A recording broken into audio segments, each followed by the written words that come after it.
The southwestern border holds a dark land where law dissolves, leaving only money, whips, blood, and death. It's just beside Vietnam, so every passing second becomes an unseen blade pressed to each family's throat. That night, while the world slept, Vietnam helicopter rotors tore through a sky packed with black clouds. No flags, no titles, only figures sliding down ropes, swearing to enter darkness and drag back light. In Hanoi's command room, General Khai watched the map, red points blinking like fresh wounds. He tapped the table softly. Enough. Darkness must stop at our doorstep tonight, right now. His advisor, Reynolds, opened his laptop, linked satellites, and said calmly, "We'll support but total secrecy." America brought no banners, only reconnaissance, comms, jamming, and sedatives designed to capture, not kill. The target was Tam Thai Tu, a Cambodian criminal enclave run by a Chinese syndicate. Under neon casino roared, yet beneath them basements of servers devoured data, tears, and futures. Thousands were forced to scam call, memorizing script, swallowing sobs, locking their voices behind clenched teeth daily. Cybersecurity traced millions of packets to a single server cluster, steady as a heartbeat.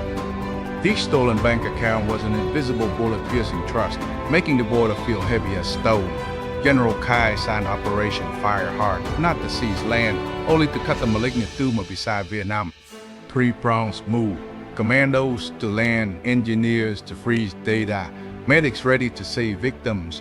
Reynolds added an electronic team to blind cameras, cut signals, and open a safe extraction corridor.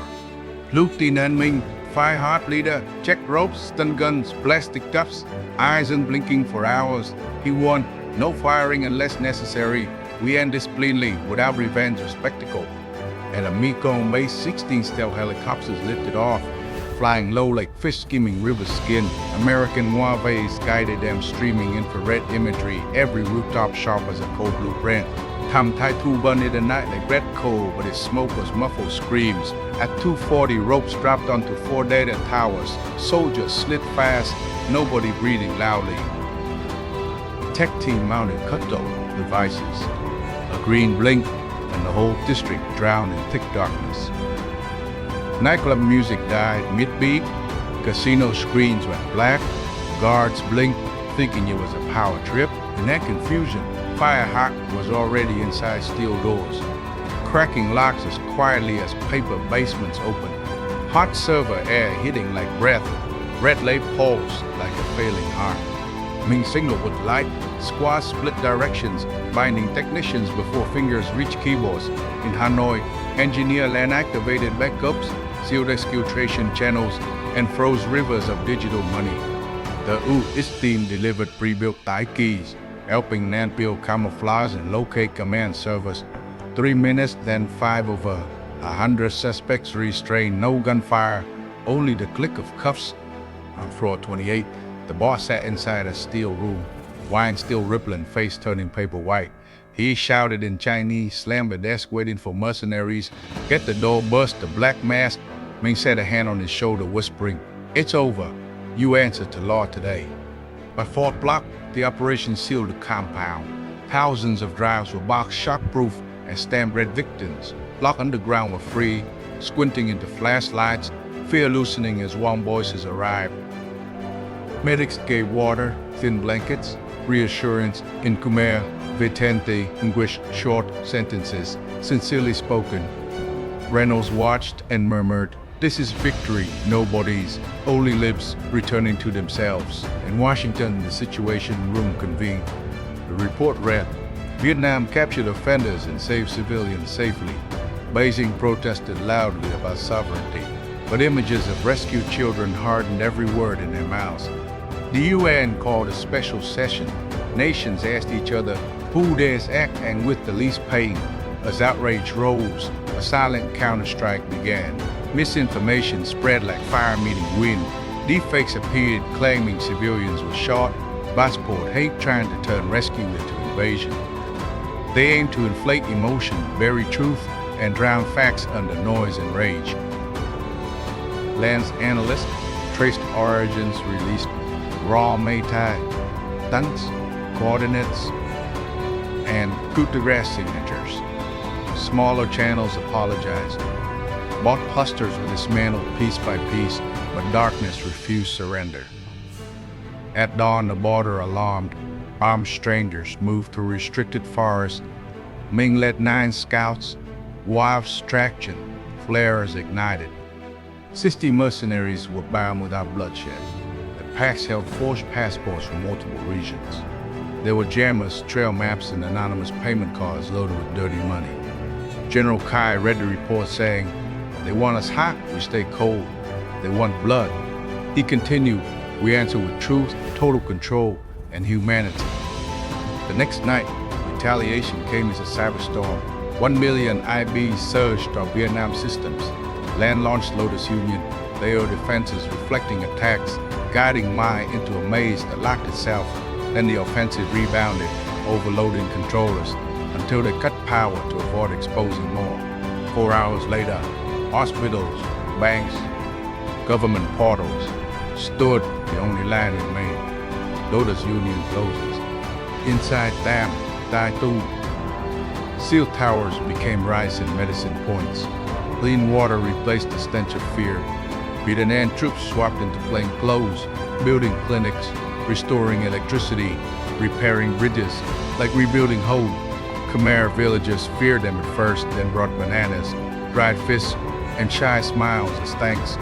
A little girl held Ming's hand, asking softly, "Will you return if darkness comes back?" Ming crouched and said, "I won't let darkness spread to your house or crawl back to mine." Reynolds watched the quiet river, understanding alliance as living protection, not paperwork. From Hanoi, Kai sent a message. No one traffics human blood on any border anywhere. Seized drives fed international investigations, cheering arrests across Asia and Europe like falling domino. Tam Thai Tu fell not to bombs, but to a decision to stand with light completely. On day 3, Cambodia stayed silent on air, yet villagers raised a wooden sign. "We are not afraid." As decaders arrived, receiving sealed evidence, finding victim lists and human trafficking routes hidden inside. Land open dashboards, map transactions, Jew networks, each node glowing like a dirty hand. Reynolds urged selective sharing with Interpol, protecting witnesses so revenge couldn't reach them. General Kai nodded. "Protect civilians first, medals later, never trade truth as bargaining chips." In detention, the boss sneered, claiming other princes would rise and rebuild elsewhere. Ming stared back. One nest fell, others will surface when people stop being silent. Night fell, guards heard children practicing letters in field classrooms, small sounds softening the forest. From a scam, captives learned repair, trade sewing, and how to write petitions to return home. America sent trauma specialists, helping them speak without collapsing, so testimony wouldn't snap from fear. Land sat with survivors, writing names, hometowns, phone numbers. That list weighed more than any rifle. At the border, outposts stayed bright all night. Orders strict, no provocation, no heat, no pride. Mercenaries confessed they were hired to intermediaries, paid in stablecoins, routed to layered wallets. Land traced the wallet, linking it to an underground exchange, then to servers in the Freeport zone. Reynolds warned allies to freeze assets, making the financiers of violence lose sleep. Within a week, 3 countries arrested suspects. Other leaders fled into jungled offshore shadows. General Kai said, "Cutting the poisonous tree isn't enough. Roots remain. Law and cooperation must pull them." In Hanoi, reports showed fraud plunging. Banks stopped hourly panic alerts. People exhaled again. Yet citizens asked, how did this nest survive so long? Hume shielded it from above. Land examined files and saw riot officials' names, some chilling, some dangerously familiar. She forwarded dossiers upward. Truth can be sharper than battle, but it must be carried forward. Misinformation pivoted, claiming America controlled Vietnam. Reynolds almost laughed, choosing silence instead. He told Ming, "You can't win every rumor. Do the right work daily, that's enough." Ming replied, "People will see. Who builds schools, who carries children, who spreads poison, they'll know." On day 10, hard rain fell, washing red mud from neon alleys, rinsing the ground clean. Billboards came down, walls revealed carved victim names, lines long as unanswered prayers. Engineers scrubbed basements, removed cables, turning server rooms into emergency grain stores. While clearing, they found a river tunnel with fresh tracks, proof some fugitives still slipped away. Ming led a careful hunt, planting sensors so runners exposed themselves without chasing recklessly. That night, 3 former guards were seized on a small boat. They confessed and knew Tam Thai Tu elsewhere. Ming recorded it, reported it, then returned to protect civilians. Renners proposed mobile radar to secure waterways without heavy troop footprints or escalating tension. General Kai approved, but warned, devices are eyes, willpower is heart, never become dependent. In the field, school, a Khmer teacher wrote the alphabet. Children laughed, touching chalk for the first time. Ming stood at the doorway thinking of his sister studying under a tin roof back home. Len received a thank you letter from a Mekong business saved from collapse after hacking stopped. She folded it beside the victim list, though papers opposed, yet both saying, "Protect people in New York." A cross-border cybercrime resolution passed after a long debate and late-night bargaining. Reynolds called Kaisei. Legalize cooperation, don't let victory fade as just a trending headline. Hai answered, "We want strong law, so soldiers won't need to step forward again."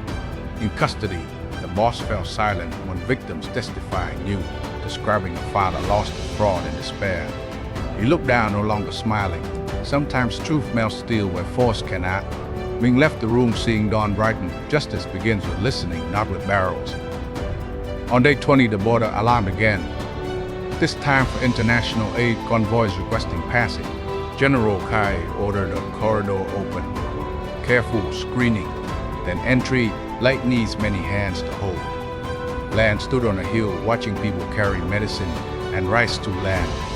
Once swallowed by blackness, she recalled Kai's line, "No one sells human blood." Reynolds withdrew support forces, leaving secure comms, safety locks, and a promise of training programs. Ming saw him off at a field airstrip. They shook hands long, needing no photos, no speeches. Reynolds said, "I learned from you. Winning without destroying is the most durable strength." Ming answered, "We learn from you. Good alliances mean people sleep safely, not exploited in silence." When the last helicopter vanished, river winds crossed rice fields, smelling of mud, not fear, in the campaign log. The final line read, "We kept the light because we chose humanity." Far on the horizon, a strange signal blinked, reminding everyone the war against darkness never truly ends. The strange signal turned out to be a distress data packet transmitted from a transmitter hidden under the river. Lan got it, then found a list of remaining hostages, along with coordinates for a mobile jungle prison camp. General Kai stayed silent for 3 seconds, then ordered Phase 2, rescuing people before the trail was erased. Reynolds called his information fleet, requesting more thermal satellite sweeps while keeping the secrecy rule intact.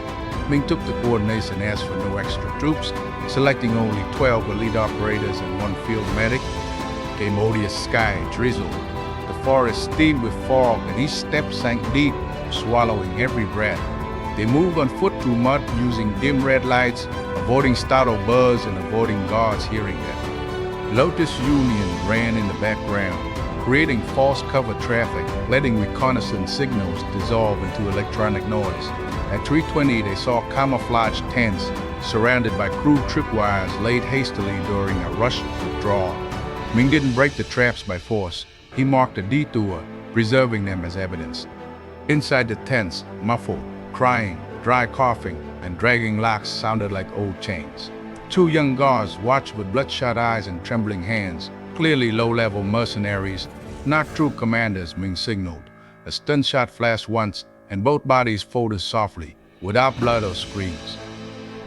The medic opened locks, placed airways, checked pulses, then guided each person out of the dark mud. Among the hostages was a Chinese engineer forced to administer systems.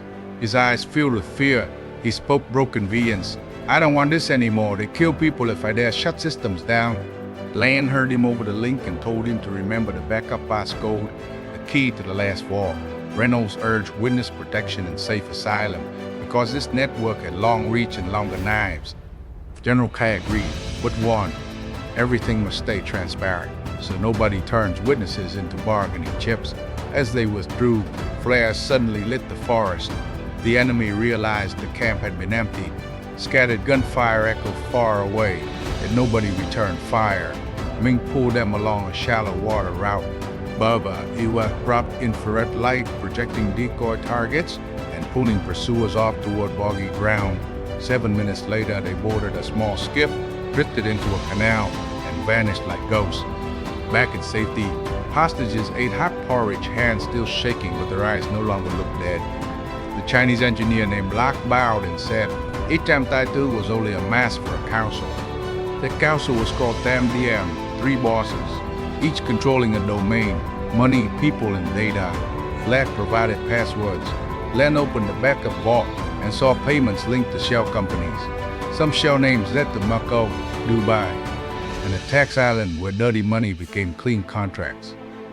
Reynolds studied the chart and exhaled. If we publish recklessly, they'll run. We must strike through law. So Vietnam and the O formed a joint team, sharing only small packages with Interpol and AFN. Meanwhile, international media chased sensational angles, wanting clear villains because that sells easily. They labeled it a raid and guessed wildly, making victims' families panic about retaliation. General Kai went on television, speaking slowly. This is a protection scenario, not a performance. He announced a hotline so anyone scammed or lured would have a place to report. Land built a verification portal. Victims entered transactions and the system matched them against Tam Thai Tu records. Within 2 days, over 40,000 victims submitted data, each story stacking into a wall of pain. Ming listened to calls, mothers crying for children, fathers choking on words after losing land. He realized the battle wasn't in the jungle, but in kitchens where families counted remaining coins. Then an anonymous package arrived at headquarters containing white powder meant to threaten and intimidate. Reynolds sealed the room, tested it, and found only flour, but the message was unmistakable. Land heard and laughed bitterly. They want us afraid, but we have lived with fear too long. On the 27th night, Lotus Union detected another attack wave targeting the national power grid. They didn't want to steal money now. They wanted to shut off light and return people to darkness. Land switched to thick Lotus mode, segmenting the grid so one failure couldn't cascade across regions. On the screens, Minder moved like ants across control gateways, but it was funneled into simulation traps. There, the mind exposed coding habits, leaving a digital fingerprint of arrogant creators. Reynolds nodded. Now we have prosecutable evidence, not stories, but a criminal signature. Yet Tam DM wasn't only hackers, it had inside eyes. A local official was arrested while trying to erase immigration files, trading his access for virtual suitcases. The news cut like a knife. Public anger rose, but General Kai said only, "Let law answer." He formed a joint investigative unit and invited Cambodia to join, preventing arrests from becoming accusation. Nom Pun hesitated at first, but public pressure and hard evidence forced him to step forward. A Cambodian minister visited the village, saw the field classrooms, then quietly signed cooperation for raids. That night, villagers lit candles beside the new bridge, naming the dead, promising never to stay silent again. Ming stood far away, hearing Khmer songs, feeling lighter as light began growing from within them. But elsewhere, Tam Diem met online, voices cold as steel, ordering Land's capture. A team posing as journalists arrived in Hanoi with cameras, but inside were tracking beacons. Security detected them, seized a target list naming engineers, journalists, and witness Lak. Reynolds suggested Leo. Lak shook his head. "I want to atone. I'll tell everything, but please protect my mother." General Kai didn't promise blindly. He opened quiet diplomatic channels, asking international monitors to block retaliation. At the same time, Lam drafted a technical report, translating data into courtroom language that couldn't be denied. She wrote each line like driving nails, from wallet addresses and servers to money chains through casinos. 3 days later, Interpol issued red notices for multiple links, and several airports made surprise arrests. In Frankfurt, a shell company director was cuffed, still smiling, but fear showed in his eyes.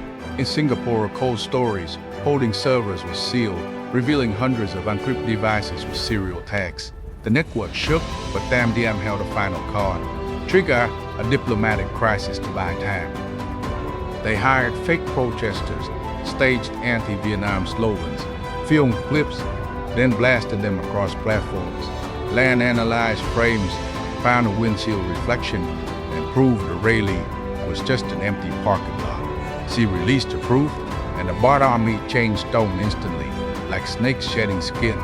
While media wavered, Ming and Cambodian forces launched synchronized nighttime arrests across multiple sites.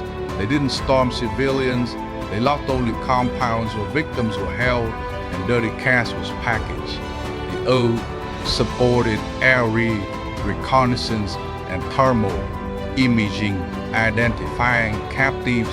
As a result, 400 people were rescued, including many Vietnamese tricked into jobs there. One young man cried like a child, hugging his mother through video, and the medical tent fell silent. General Kai ordered a repatriation corridor, charging nothing, asking no blame, only asking what they needed. Land-built asset recovery, tooling, freezing, linked wallets, and returning portions to victims were possible. Nobody recovered everything, but every restitution payment stitched a piece of trust back into place. By day 40, the United Nations sent monitors, beginning a non-bloody coordination model for intervention. They interviewed villagers and heard a simple line: "We don't need heroes, we only need stability." Reynolds sent a report to Washington, stressing this was anti-crime cooperation, not power politics. But Tam began dismantling and fleeing, splitting cash, smashing hardware, heading toward Africa to hide. Lek identified a boss by voice, calling him Tam Tu, the one who bought officials. Land ran voice matching on samples and discovered he appeared at a technology conference under a false name. More shocking, he carried a fake diplomatic passport, meaning the network touched very high levels. General Kai chose a final strike to law, sending the dossier to international courts and partners. Ming received orders to protect Lan as she traveled abroad to testify because this was the riskiest point. On the night flight, Lan looked down at the sea, remembered victims' cause, and told herself not to retreat. Reynolds beside her whispered, "Courage isn't lack of fear, it's moving forward while fear still lives." When the plane landed, dozens of reporters waited, flashes popping like meteor rain in the night. Lan stepped up, spoke little, raised the sealed hard drive and said, "The truth is here." In the hall, lawyers projected the money web diagram, like a spider net covering continents, silencing the room. Tam Tu was absent, but asset freezes were signed and escape doors began closing in Hanoi. General Kai received the update and only smiled tiredly. Light doesn't need shouting to win. Ming returned to the border, seeing new streetlights, children running, and laughter replacing server hum. But at the end, one line appeared. Tam Tu had vanished from radar, like he never existed. Lan read that line and felt her chest tighten, knowing the next part gets harder when masterminds go underground. Reynolds texted one sentence: "The hunt starts now, but at least we saved many lives already." Across the river, wind moved through forest, carrying cooking smoke and an oath not yet finished. The hearing stretched past midnight. One delegate asked, "Who will protect cross-border victims when borders fail?" Lan answered calmly, "Law becomes strong when data speaks truth and when we share responsibility." A European legislator proposed a victim recovery fund financed from seized assets of these syndicates. Reynolds supported it, but warned artists must be strict so justice money never becomes corruption bait. That night, the hotel lost power for 3 minutes. Elevators stopped, cameras died like someone flipped a switch. Ming moved Lan into a safe room immediately and Lack into a covered vehicle, leaving unseen. When power returned, they found a forged key card and strange muddy shoe prints near the emergency exit. Lan stared at the mud and knew the hunters were close, because that mud matched border jungle soil. General Kai received the report and ordered communications tightened, using one-time channels to prevent interception. At the old Tam Thai Tu site, engineers found a safe with a satellite phone left unbroken. Lan opened it and read a message. "Rendezvous at Red Abyss at waning moon. Bring the key. Red Abyss was a ravine by the border, with poor water, dangerous trails, and unstable signal coverage. Ming requested to go, not to fight, but to capture the hand-pulling strings and end retaliation. Reynolds provided rescue-grade trackers and told Ming to prioritize survival because victory needs people returning. On the waning moon night in Mist Clung, Ming and his team gripped rock, hearing engines like angry bees in the ravine. A convoy of black vehicles appeared. No plates, men speaking mixed Chinese and English. Tam Tu stepped out. Elegant coat, emotionless eyes, gloved hands, as if afraid of dirt. He didn't know the ring had closed because Lotus Union lashed onto weak signals and turned him into a path. Ming blocked the exit and warned to a small speaker, "Drop weapons. Every escape route is sealed now." Tam Tu smiled thinly and leaped toward black well water, leaving only a glove drifting silently. Ming watched the glove float away and understood part 3 begins when darkness changes masks and learns to hide. Tam Tu jumped into the black whirlpool, but it was only a decoy escape route he had planned. The drifting glove carried a thermal chip, and Lam recognized it by a serial number matching the trace template. Ming ordered everyone to hold position and not chase the water, knowing arrogant men love baited traps. Reynolds activated a hand sonar sweep and detected a hollow channel leading to a western stone cave. Fire hot split in two, one team sealing the ravine mouth, while the other crept along glass slick rock. Inside the cave, water dripped steadily. Red beams scanned, revealing fresh footprints still holding heat. Ming placed vibration sensors and signaled a halt. Because the thin fishing line stretched at knee-high, he cut it with ceramic shears, sparking nothing, preserving the trap as evidence for court later. Beyond, Tam Tu panted, thinking he had escaped, but he heard aircraft sounds fading away. He sneered and tapped his satellite phone, calling Tam Tu high. Burn everything, move sights, erase it all. Land intercepted to Lotus Union, her blood turning cold. Then she locked the channel and reflected it back. The rebound signal overheated the phone, and Tam Tu realized he was being hunted by his own waves. Ming closed in and fired a carbon fiber net, wrapping limbs tight without breaking any bones. Tam Tu struggled and drew a knife, but a stun burst flashed and his muscles collapsed like cutthroat. He was cuffed and blindfolded, and Ming said clearly, "No one will beat you. You live." The medic checked his pulse, injected stabilizers, and the team withdrew before rain-swollen floods rose.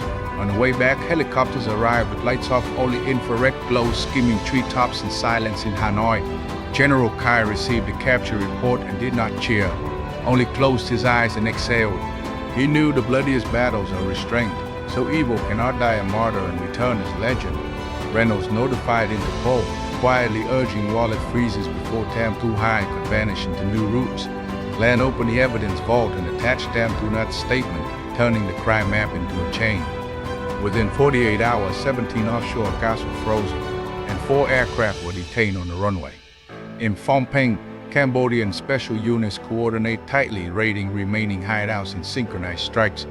More than 800 victims were rescued, exhausted but alive, still carrying hope of home. Ming stood at the relief camp watching repatriation convoys, hearing thank you mixed with choke sobs. Land built a restitution schedule, baptizing loan sharks, lost homes and families with small children. The recovery fund was approved, finance from seized assets audited transparently every single month. Reynolds emphasized, never let justice money become fresh bait for any corruption. General Kai nodded and signed a multinational oversight mechanism, ensuring every stream of money leaves footprints. Tam Tu faced international trial, the courtroom packed, but his arrogance was gone. Land presented the data, each log, each stump, each signature, until the defense fell silent. The verdict needed no shouting. Transnational crime must pay a full price. Long and deep at the border, the old Tam Thai Tu became a reconstruction zone with schools, clinics, and electricity. Server towers were emptied and replaced with libraries, workshops, and skill training centers for new lives. Ming returned to the village. The girl who questioned him ran up, showing her first written word proudly. He ruffled her hair and said, "The light here belongs to you, not to any army." Reynolds prepared to leave Indochina, but left behind anti-scam training programs across the region. Land took one day off, went home, and lit incense for a neighbor who died after losing everything. She stood at the altar and whispered, "We blocked their road, but they will try to build others." General Khai called her in and warned, "Don't sleep. Darkness learns fast, so we must learn faster." Lan nodded and drafted a public education plan, teaching scam awareness from schools to marketplaces. Ming and border guards opened information self-defense classes, showing people how to verify numbers and links. 1 year later, scam rates dropped sharply, and more importantly, citizens reported early and coordinated quickly. AEDN built a response center, sharing alerts and tracing networks across borders in real time. Lotus Union became a shared platform. Vietnamese didn't keep it private, they shared it with safeguards. Reynolds wrote in his memoir, "I saw a nation win through discipline, data, and humanity." General Khai declined major decorations, saying he only wanted quiet borders and children sleeping safely. But Tam Tu had not vanished. He shifted bases into a free port, hiding behind a logistics company. Lan discovered a cold equipment shipment was actually new servers, prepared to rebuild another scam furnace. She alerted Ming, and Ming replied, "We cut the route with law and evidence." Cambodia formed a financial special unit, tracing dirty money for the first time, not only catching bodies. Reynolds connected us to treasury channels, opening sanctions pathways and choking the underground exchanges, feeding Tam Tu high panic and tried fleeing to Africa. But his boarding pass was blocked at biometric screening. He tried bribing officials, but oversight turned envelopes into traps and cameras into witnesses. In one night, Interpol arrested him in a private lounge, his crypto cash case still locked. He looked up at the ceiling and whispered, "Who betrayed me?" Then went silent, knowing it was light. Lan received the news without joy, freezing in place, hearing victims' cries echo in her mind. Ming returned to the repatriation camp, seeing survivors smile again, and that became his true reward in Hanoi. General Khai held a final meeting, announcing the operation's closure and a permanent mechanism. Told young officers, "Don't wait for disasters, build society's immunity starting today." Lan delivered an anti-scam handbook, like basic literacy lessons, distributed free nationwide. Ming joined outreach teams, explaining impersonation tricks, urging people to call official numbers to confirm. Those once ashamed of being scammed now spoke up because society stopped blaming and started supporting. Cambodia revised special zone laws, closed loopholes, deployed police, and ran mobile courts on-site. International partners funded vocational schools, turning criminal land into a place for real work and stable futures. Reynolds returned once more, standing on the wooden bridge, seeing the carved sign, "No more fear." He asked Ming, "If darkness returns?" Ming answered, "Now people light lamps themselves without waiting." On the final night, Ming patrolled the riverbank. Streetlights glowed, water flowed gentle, no toxic neon. He remembered the drifting glove, and knew darkness always returns with new masks. But he also remembered children reading aloud in villagers' hands, and knew the light had guardians now above. Helicopters crossed the sky carrying no flags, only a silent oath of protectors. The story ended not with explosions, but with small laughter spreading across a land once without law.